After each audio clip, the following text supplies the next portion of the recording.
గత ఎన్నికల మేనిఫెస్టోలో భాగంగా, ఎన్నికల ప్రచారంలో భాగంగా ఇప్పటి కాంగ్రెస్ ప్రభుత్వం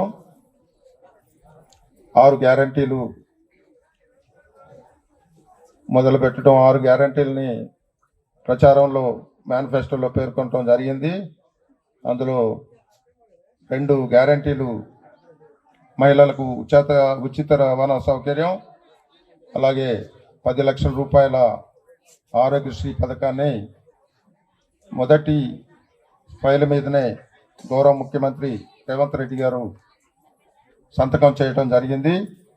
అవన్నీ కూడా గత 15 రోజులుగా నడుస్తూనే ఉన్నాయి.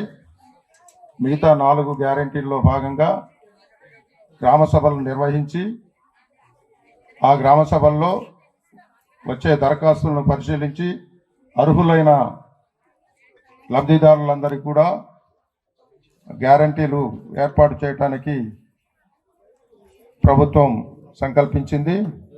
గత 4 రోజులుగా గ్రామ సభలు జరుగుతున్నాయి.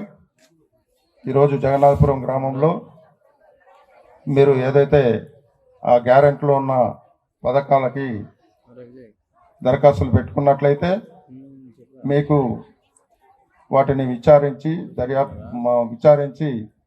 వాటిని అర్హులైన వారికి అందించేలా ప్రభుత్వ అధికారులు ఏర్పాటు జరుగుతూ ఉంది. దయచేసి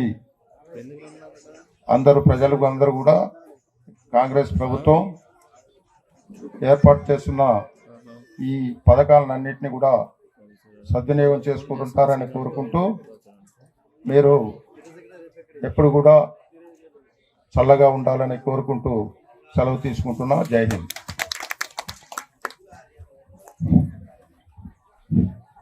అందరికీ నూతన సంవత్సర శుభాకాంక్షలు. ఇది చెప్పడం మర్చిపోయాను, అందరు దయచేసి క్షమించండి. అందుకు అందరికీ నూతన సంవత్సర శుభాకాంక్షలు.